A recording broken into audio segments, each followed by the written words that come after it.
नमस्ते। आज हम पढ़ेंगे कि आपको पता होगा जैसे अपनी जो मिल्की वे है, ठीक है? जो अपना सोलर सिस्टम है, जिसमें हम रहते हैं, जहाँ सूर्य है और बाकी ग्रह हैं।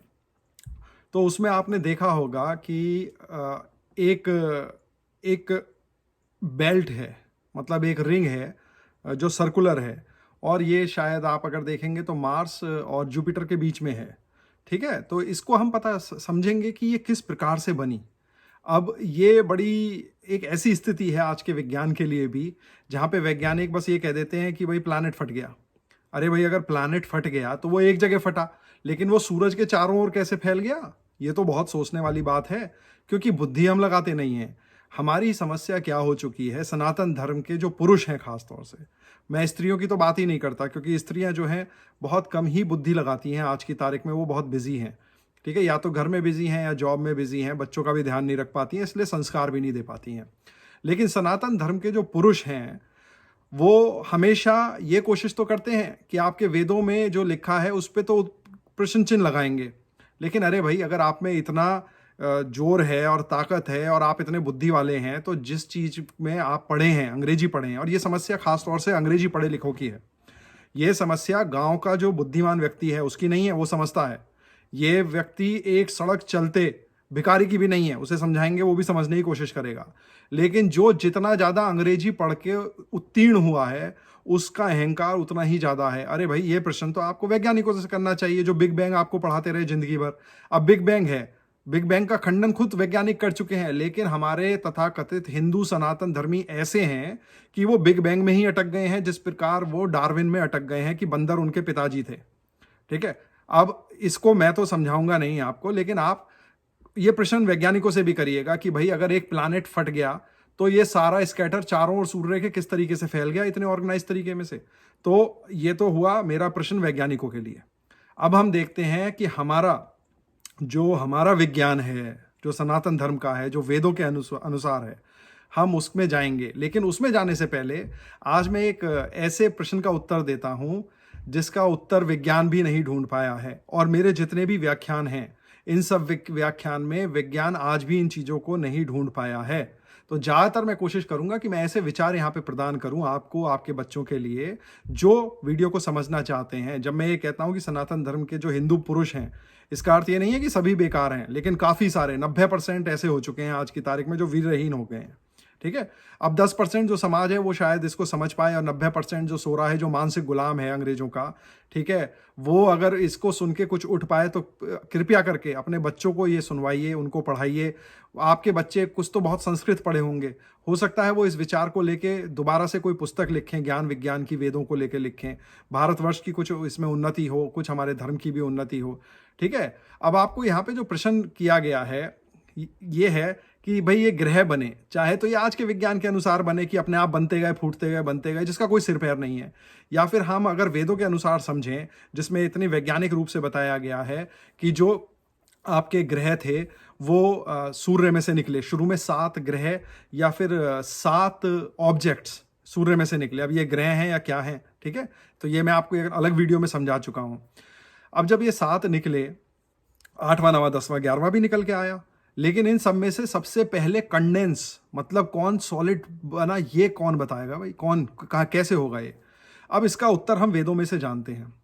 अब वेद बिल्कुल साफ हैं, ठीक है। आज एक तो विज्ञान है आज का विज्ञान कर क्या कहता है कि भाई, आप जैसे अमेरिका को देखिए, अमेरिका इतना एडवांस महान देश है, लेकिन सारे बीमार हैं, करीब करीब हर दूसरे तीसरा जना बीमार है यहाँ पे, है ना। यहाँ पे 6ठे 7वें को कैंसर है, चौथे जने को डायबिटीज है, छोटे छोटे बच्चों को डायबिटीज है। इतना पैसा खर्च करते हैं, इतना रिसर्च करते हैं, लेकिन क्या करते हैं, एक दवाई बनाते हैं, 20 साल बाद 15 साल बाद तो पता चलता है कि इस दवाई से तो भाई इन्फेक्शन हो गया है, इसका कुछ खराब हो गया है, या आपने क्योंकि दवाई इतने साल पहले खाई थी, अब एक और दवाई लीजिए। तो इसे कहते हैं आज का विज्ञान। आज का विज्ञान क्या है कि फाइंड करते रहिए, फाइंड करते रहिए, करते रहिए, गलतियां करते रहिए, कभी भी आपको फाइनल आंसर नहीं मिलेगा। इसी विज्ञान की वजह से आज हमारी सृष्टि का यह हाल है कि हम विनाश के कागार पे बैठे हैं। तो आप जैसे पीछे देख सकते हैं, अब वेदों के अनुसार क्या हुआ है, जो क्रिएशन होता है या विज्ञान जो वैदिक विज्ञान है, उसमें आप ध्यान करके ये देखते हैं कि सब चीजें हो कैसी रही हैं, आप समझते हैं। आप उसको समझने के बाद आप विनाश के अस्त्र नहीं बनाते, जैसे आपने बड़े बड़े हथियार, एटॉमिक बम, न्यूक्लियर बम बना दिया, फ्यूजन बम बना दिया, अनाप शनाप ये बम बना दिए। पूरा कोई भी सोचिए, कोई भी बुद्धिमान प्रजाति कभी भी अपने जिस जगह रह रही है, अपनी माता जो आपकी प्लानेट है, उसके विनाश के बारे में कभी सोच सकती है? इन लोगों ने जेनेटिकली मॉडिफाई कर दिया चीजों को, पेड़ों को, पौधों को जानवरों से मिक्स करा के ब्रीड करा दिया। मतलब ऐसा विनाश किया है प्रकृति का कि इसको साइंस, आप कहिए साइंस बिल्कुल, लेकिन इसे कहिए कि विनाशकारी साइंस है ये। ठीक है, अब आप पीछे देखिए, पीछे क्या है, मैंने आपको समझाने की कोशिश करी है कि ध्यान अवस्था में किस प्रकार से आप ये देख सकते हैं कि सृष्टि किस तरीके से बन रही है। ये एक उदाहरण है, ऐसे ही बाकी ग्रह जो हैं वो सूर्य में से निकले, सूर्य में से विस्फोट से ग्रह निकले। ठीक है, वो सबसे पहले आप देख सकते हैं कैसे थे, ऊर्जा का फील्ड था, फिर उसके बाद वो धीरे धीरे शांत होने लगे, फिर अग्नि थी, अग्नि होके फिर सॉलिडिफाई हुए वो सारे ग्रह। ठीक है, अब ये वेदों में एक मंत्र है, अब इसको आप ध्यान से देखिएगा। वेदों के अंदर जो मंत्र है, मंत्र में क्या होता है, आपका 164 और ये आपका है छठा। ठीक है, आप इसको अगर देखेंगे चौथा, तो इसको देखें फोर्थ 1.160.4, ये पीछे मैंने आपको दिया हुआ है। तो इसको अगर आप समझेंगे मंत्र को, तो इसमें क्या कहा गया है। अब मैं इसको छोटे छोटे पार्ट्स में डिवाइड कर देता हूं, बहुत ध्यान से समझिएगा, क्योंकि वैदिक ऋषि छोटे में बहुत बड़ी बात कहते थे। एक वैदिक मंत्र के 6 से 7 अर्थ तक हो सकते हैं, लेकिन कोई भी अर्थ वेद विरुद्ध, सृष्टि विरुद्ध नहीं हो सकता है। ठीक है, इसमें पहला शब्द का उपयोग है का, हु, प्रश्न किया गया इंटोग्रेटिव फॉर्म में, इसमें हु कहा गया है। फिर है दादर्शा, हैज बीन सीन, कोई देख रहा है। प्रथमम, पहला, सबसे पहले किस। फिर इसमें है आपका है जन्मम, जन्मम, बीइंग बॉर्न, मतलब कोई चीज पैदा हुई है। ठीक है, अब जब कोई चीज पैदा हुई है मंत्र में, तो उसको कोई पालने वाला भी है इसमें। तो इसमें एक और शब्द का उपयोग है, अगर आप देखेंगे मंत्र के अंदर, अष्टवंतम, अस्थि, अस्तवंतम, अस्थि कहते हैं ना, अस्थि आपने सुना होगा, हिंदुओं में जब मरते हैं तो भाई इसकी अस्थि विसर्जन कर दो, तो इसका मतलब है हैविंग बोन्स यहाँ पे। यत मतलब विच, रिलेटिव, कौन। ठीक है, अनस्था, अब अनस्था जो कहा गया है इसमें, हैविंग नो बोन, मतलब उसकी कोई एक और चीज इस मंत्र के अंदर है, उसकी कोई बोन ही नहीं है। अब एक तो हो गई बोन वाली चीज, एक हो गई बिना बोन की हो गई। बिभर्ती क्या है, बियर करना, इज बियरिंग, मतलब उसको संभाल रहा है, कोई चीज इसमें है जो संभाल रही है दूसरे चीज को। भूमिया, यहाँ पे भूमि, आप कहते हैं ना माता धरती, भूमि, और आपका पिता सूर्य। ठीक है, तो धरती के लिए भूमि का उपयोग किया गया है यहाँ पे। ठीक है, यहाँ से तो वेदों में से भूमि शब्द निकल के आया। असुहु जी, ठीक है, अब इसमें अशुहु जो कहा है, लाइफ कहा गया है, जीवन। इसमें अर्क, अर्क कहा गया है, अर्क ब्लड, खून को, जैसे खून होता है ऐसे ब्लड है कोई। आत्मा, मतलब यहाँ आपकी आत्मा के बारे में कहा गया। क्वा मतलब यहाँ इंटरोगेटिव फॉर्म में है, इसको कहते हैं कि प्रश्न पूछा। ठीक है, वेयर, तो यहाँ पे हमारे महापुरुष महर्षि प्रश्न कर रहे हैं। स्वित, देन, उसके बाद कहते हैं देन, मतलब दिस इज ऑन, ये एम्पैथेटिक वर्ड है यहाँ पे। कहा मतलब फिर इंट्रोगेशन हो रहा है। विद्वांसा मतलब वाइस, जिसे कहते हैं कि बुद्धिमान। उपा, ऊपर, नियर। गत, वेंट, चला गया। प्रस्तुम आपका हुआ फॉर आस्किंग, टू आस्क। फिर एतत है दिस। अब ये देखिए क्या मतलब कैसा विज्ञान है इस मंत्र के अंदर। इसमें कहा जा रहा है, इंग्लिश में मैं बोलता हूं, हिंदी में भी समझाऊंगा। The distinction between what has bones and what has a body, what has a form and what does not have bones, body, form, it is clear in Rigved. Who has seen the first formation of the corporal world, which has incorporeal spirit support? The spirit is real life and blood and self of the corporal world. धरती का, ठीक है। अब आप देखिए शुरू में जैसे आपने देखा था किस तरीके से ग्रह बन रहा था, पीछे आप देख सकते हैं। फिर जब वो सब कुछ मिल जाता है तो वो एक मॉल्टन होता है, ये धरती है पीछे, ठीक है। अब इस मंत्र के अंदर क्या कहा गया है कि अगर हम इसे समझें तो इस मंत्र के अंदर कहा है कि कोई ऐसी वस्तु है या ऐसा ऑब्जेक्ट है, बेसिकली वो धरती के लिए कहा गया है, जिसकी तो बोन है, ठीक है। भूमि तब कहते हैं जो हार्ड हो गई, लेकिन एक और ऐसी चीज है जो उस बिना बोन की, उस बोन वाली चीज को, जिसके अंदर जो हार्ड है उसको संभाल रही है, लेकिन उसके अंदर बोन नहीं है, ठीक है। बोन मतलब हड्डी नहीं है, मतलब वो हार्ड नहीं है, ठीक है। वो है सूर्य यहाँ पे। तो सूर्य इनकॉर्पोरल है, मतलब उसके अंदर उस तरीके का पदार्थ नहीं है जो बिल्कुल हार्ड हो जाए जैसे धरती पे है, तो लेकिन सूर्य फिर भी धरती को संभाल रहा है। इसी में वैदिक मंत्र में 161.164.3 में ये बताया गया है कि ऋषि देख रहे हैं और समझ पा रहे हैं ईश्वर से ध्यान में लीन होके कि जब सूर्य की रोशनी या किरणें जब ये सूर्य से किरणें चली सारी की सारी और अलग अलग प्लैनेट की ओर गई, तो उनमें सबसे पहले एक ही प्लैनेट को देखा उन रोशनियों ने। देखा मतलब उस पे से रिफ्लेक्ट हुई, क्योंकि वो हार्ड सरफेस था। तो वो हार्ड सरफेस किसका हुआ? वो सबसे पहले धरती पे, यहाँ भूमि धरती के लिए प्रयोग किया गया है। ठीक है, तो इस मंत्र में हम ये देख पाए कि सबसे पहले कंडेंस जितने भी प्लैनेट निकले थे या बने थे, उसमें जो आपकी धरती है, साफ साफ कहा गया है जो भूमि है वो सबसे पहले हार्ड हुई। उसी के साथ इस मंत्र में ये भी बताया गया है कि मरकरी और वीनस जो हैं वो गैसियस और लिक्विड फॉर्म में थे, इस अर्थात life and breath and blood of भूमि कहा गया है मरकरी और वीनस को। तो यानी अर्थ सबसे पहले सॉलिडिफाई हुई, इसीलिए अर्थ का जो समय है बनने का वो बाकी प्लानिटों से पहले है। अब सोचिए, इतना बड़ा विज्ञान सिर्फ हमारे ऋषि महर्षि ही बता सकते हैं। ठीक है, ये क्योंकि वो देख रहे हैं उस चीज को, वो दृष्टा हैं, इसीलिए वेदों के मंत्रों के जो ऋषि हैं उनको दृष्टा कहा गया है, क्योंकि वो देख सकते हैं। अब आप पीछे भी देख सकते हैं, तो मैंने आपको अलग अलग तरीके से बताया। जैसे पहले आपने देखा था कि धरती किस तरीके से बनी अंतरिक्ष में, फिर देखिए अग्नि के रूप लिया धरती ने, फिर धीरे धीरे अग्नि शांत हुई तो धरती निकलने लगी, और फिर आप देख सकते हैं कि आपकी बिल्कुल हरी धरती इस तरीके से शुरू में बनी। पूरी हरियाली थी, जीव जंतु थे, बड़ा ही सुंदर वातावरण था उस समय। ठीक है, लेकिन अब आपके हाथ में है कि धरती का आपको करना क्या है। जैसे आप देख सकते हैं आपके ही हाथ में है, या तो आप उसको इस तरह हरी और नीली रखिए, या फिर आप उसको विनाश की ओर ले जाइए। आज का विज्ञान जहां ले जा रहा है वहां तो पूर्ण विनाश की ओर ही जा रहे हैं। अगर आज भी सनातन धर्मी जो हिंदू हैं, अगर उन्होंने अस्त्र और शस्त्र नहीं उठाए और ज्ञान को नहीं ग्रहण किया, तो पृथ्वी के विनाश को कोई भी नहीं बचा सकता। ये आज मैं यहाँ कह रहा हूँ, आज से आज 20-25 साल बाद इसी चीज को, इस वीडियो को दोबारा देखिएगा, और एक एक सनातन धर्मी अपने कर्तव्य को भूल चुका है। इसको कहते हुए मुझे बहुत दुख होता है। अगर आप में कहीं भी थोड़ा सा भी पुरुष बचा है तो इन वीडियो को लीजिए, इन वीडियो को फॉरवर्ड करिए, सब्सक्राइब करिए, लोगों को बताइए कि कितना बड़ा ज्ञान है। हो सकता है कि कुछ लोग उठ खड़े हों, कुछ लोग एकत्रित हों, युद्ध के लिए तैयार हों। ठीक है, अब आते हैं हम इस वीडियो का जो मेन टॉपिक था, जो मैं आपको समझाना चाहता हूं। अब इस वीडियो में आप ये देखिए, जो ये एस्टेरॉइड बेल्ट है जो पीछे दिख रही है आपको, ये आपको दिख रहा है ना एक गोला सा पीछे की ओर, तो ये छोटे छोटे जो पूरा सर्किल है, ये कैसे बना? अब ये ऋग्वेद का मंत्र है, मंत्र मैंने आपको लिखा है, एक 164.6 है, आप इसको देख सकते हैं ऑनलाइन। एक ऑनलाइन वेद.com साइट है, आप वहाँ पे भी मंत्र को पढ़ सकते हैं। आपको अलग अलग किस्म के अर्थ मिलेंगे, क्योंकि एक मंत्र के मैंने जैसे आपको बताया कि हाई लेवल पे 7 अर्थ होते हैं, उसके बाद हर एक अर्थ का अलग अलग आप ज्ञान विज्ञान बना सकते हैं।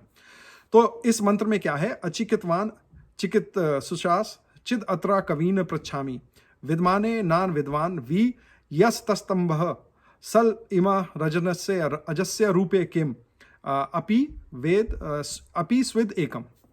ठीक है, अब इस एस्टेरॉइड बेल्ट को बनाने का श्रेय किसको दिया गया है? गुसेप पियाजी को दिया गया है। कहा गया कि 1801 में भाई उन साहब ने देखी, एस्टेरॉइड बेल्ट देखी थी। तो मुझे ये बताइए कि अगर ये सारी चीजें वेस्टर्न वाले ही देखते हैं, तो ये कहाँ चले गए थे 1700 एडी में? इनके यहाँ स्त्रियों पे कपड़े नहीं थे, खाने को खाना नहीं था।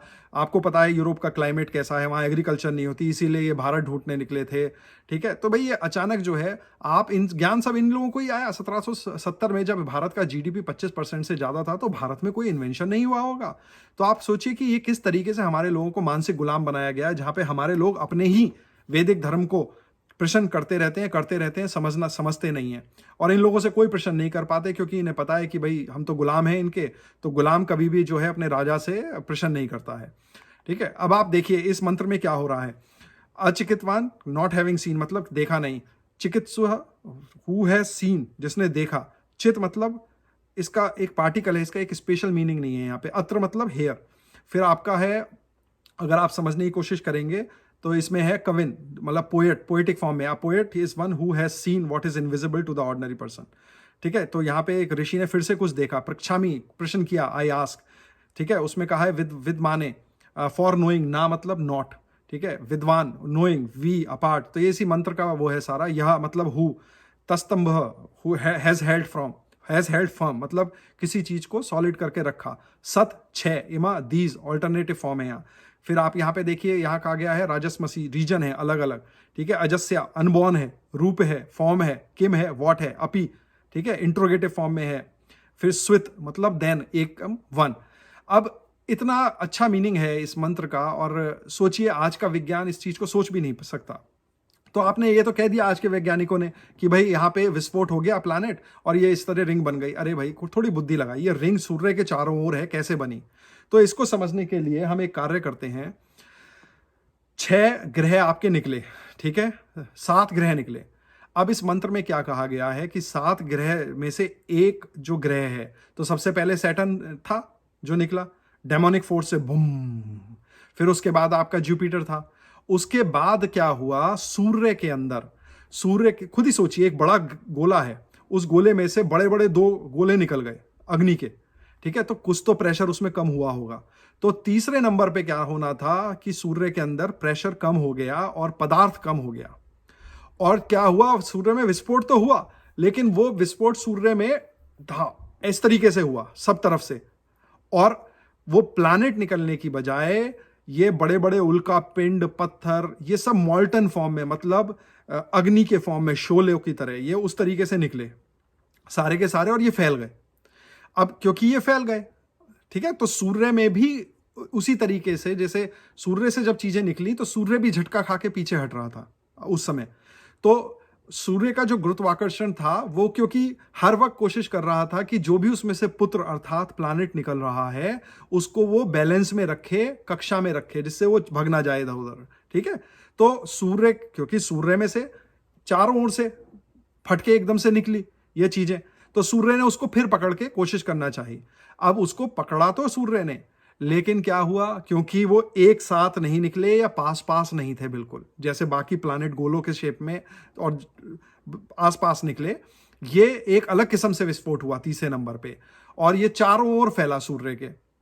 अब सूर्य ने उसे पकड़ने की कोशिश करी और पकड़ा भी, ऐसा नहीं है, ठीक है। तो वो बेल्ट तो बनी, लेकिन वो आपस में चिपक नहीं पाई, तो उसमें कुछ चुपके, तो उसमें आप अगर देखेंगे तो बड़े बड़े पत्थर भी हैं, छोटे भी हैं। तो जो हो सके कंडेंस होने से पहले, क्योंकि स्पेस में क्या होता है, टेम्परेचर बहुत कम हो जाता है, इतनी दूर जाने पे तो बहुत नेगेटिव में टेम्परेचर चला जाता है, कंडेंस होने लगता है, जम जाता है। तो ये सब जमने लगे, और ये उसी ऑर्बिट में, जो एक तीसरे नंबर पे ऑर्बिट था सूर्य का, ये सारे वहां पे जमे, इसीलिए ये चारों ओर है सूर्य के। ये कोई ऐसा नहीं है कि बाहर प्लैनेट फट गया, जो आज का विज्ञान कहता है, ठीक है। तो अब आप ये देखिए कि यहाँ कितना बड़ा विज्ञान की बात यहाँ पे करी गई है। और सूर्य का भी रॉकेट एक्शन है, जिसको हम पढ़ेंगे जब सूर्य के बारे निर्माण में पढ़ेंगे, ठीक है। तो ये जो बेल्ट बनी, ये कैसे बनी, फिर से ये बेल्ट बनी सूर्य के अंदर से, प्लैनेट जो निकलना था तीसरे नंबर पे वो विस्फोट हुआ, और चारों ओर से वो अलग अलग मॉल्टन मास निकला, और सूर्य के गुरुत्वाकर्षण से वो इस केंद्र में एकत्रित रहा, और वो जुड़ा भी, बड़े बड़े पत्थर बने, छोटे पत्थर बने। मैं आशा करता हूं कि आज आपने बहुत ही वैज्ञानिक चीज पढ़ी होगी। इसका श्रेय ये पिजारी जी हैं, इनको नहीं जाता है, इसका श्रेय भी सनातन धर्म के लोगों को जाता है। अपने पे गर्व महसूस करिए। इसी के साथ आपको बहुत बहुत धन्यवाद। नमस्ते। वीडियो को लाइक करें, शेयर करें, सब्सक्राइब करें, बेल आइकन भी दबाएं। और इसके बाद हम देखेंगे कि जो आपकी, जैसे जुपिटर के ऊपर लाल स्पॉट है या सैटर्न के चारों ओर रिंग है, वो कैसे बनी। आपको बहुत बहुत धन्यवाद। नमस्ते।